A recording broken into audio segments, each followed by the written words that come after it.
Hey everybody, welcome to the Fight Network studios. I am John Ramteen and this is FNNE. Robin Black will join me to chat about some of the stories people are talking about in mixed martial arts. In the news today, a rising welterweight star calls it a career. Two heavyweights meet in Australia, and it is ATT versus Alpha Male at Fox 17.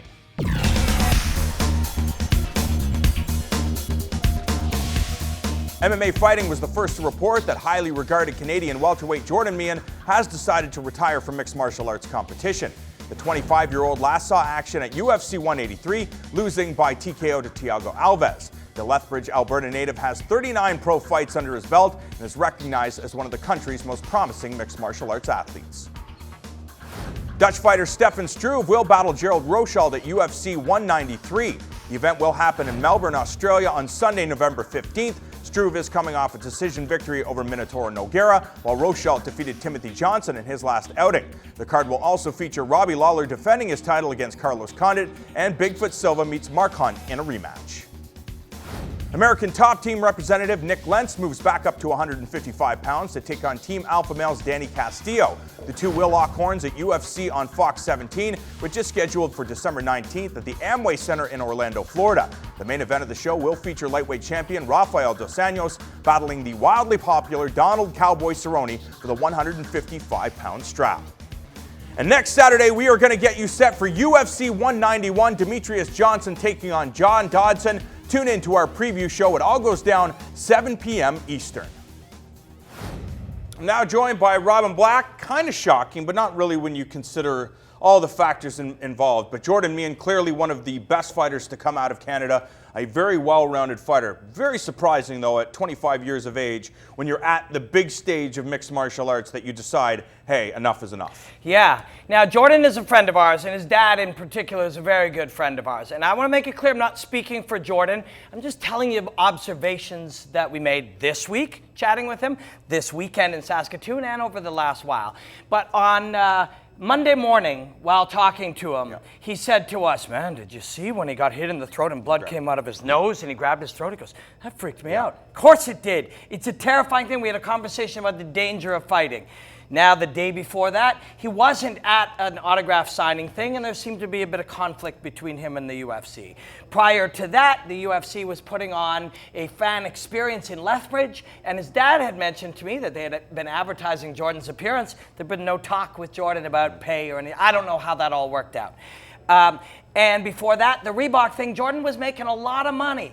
With local sponsors, with Lethbridge sponsors, just even on his banner. Well, they help build mixed martial arts in Lethbridge, the Meehans. Obviously, they have their own promotion there, Rumble on the Cage. Their gym is successful. People know them. And a lot of the fighters from Lethbridge, they go out and populate the shows throughout Canada. So they've helped build mixed martial arts in this country. And if he makes an appearance at a UFC experience, he may only have 3 appearances a year that he makes for money. He has to give one of those up. Now, and then his father was accused of something that he did not do. There was no evidence. In fact, the accuser was later found out to have no credibility whatsoever. When that happened, his father was kind of thrown under the bus publicly by the UFC. Not allowed to corner Jordan's. Yeah, and they said, oh, you know, and they kind of made a statement about not allowing it. If you're Jordan, you're a young man, you know, you're giving up all of these things, you're facing all of these challenges, and you don't feel taken care of. He made $22,000 in his last fight against Thiago Alves, a perennial top 10, 170. Weigh it all together. And on the same night, a friend of his, Sam Stout, essentially forced to retire. He hasn't retired yet, but he feels like was forced to retire by taking damage. And another guy stands there, has one fight or one win, and says, I do retire. If you're Jordan, you're weighing all of that. Which of those two would you rather be? Would you rather be Sam Stout at 30, forced to retire because of your health in a place where you haven't been made to feel more welcome over the years? Or would you rather be the kid who stands up and publicly says, I'm done, this was wonderful, I'm finished, be that guy and move on with your life? Which guy would you Yeah, no, I agree, but you know, you get most of the athletes that get into mixed martial arts and make their way to the Ultimate Fighting Championship. We saw Frankie Perez say, you know what, I'm out. This is a tough game. Yeah, I knocked out Sam Stout tonight, but in my last fight, I got knocked out. I don't want to be a part of this anymore. I can understand a lot of the athletes doing that. But Jordan Meehan's been fighting at the highest level for a long time, whether it be Strikeforce or in the UFC. And you would imagine if you've been training in mixed martial arts for a long time, Jordan is a lifelong martial artist, of course, led by his dad, so they love martial arts. When you get to this level, this is where you're going to make that gold. Yep. This is where you're going to make the bulk of your money. And, you know, I was talking to Derek, our camera guy. He goes, but if you're a martial artist and you love this, you don't want this to taint your love of martial arts. Jordan will be training martial arts his whole life. He'll be loving the martial arts. He'll be teaching it. He just, 39 fights later, man. 39 fights, that's a lot. His body's been through a lot. Matt Brown caved in part of his face. You know, he went through a lot. He's made okay money, but you still, whatever it is you do, you weigh it against all of its costs. I had a friend who worked in high finance, made $150,000 a year, walked away from it to be a yoga instructor because his life was better.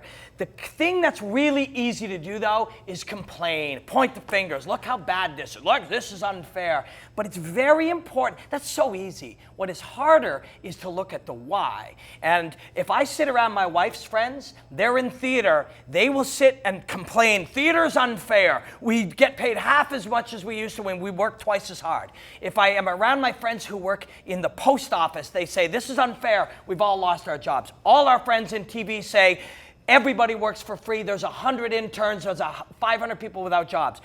It's not the UFC, it's not TV, it's not the post office, it's our culture. So when you get angry at your employer, when you get angry at the business you're in, that's easy. Sometimes it's tougher to look and say, this is the politics of our country, this is the direction we're going, and I don't want to talk about politics, but sometimes you have to look at the reality. We can all freak out and get mad at the UFC or get mad at our bosses, but sometimes it's a lot more confusing than that, and Jordan weighed what he has to weigh, and he's the guy taking punches to the head. Yeah. And if it ain't worth it anymore, walk away, Jordan. We love you, man. Thank you for everything. Yeah, thank you for all the great fights. We wish you nothing but the best. For Robin Black, I'm John Ramdeen. Don't go anywhere. More FNNE is still to come.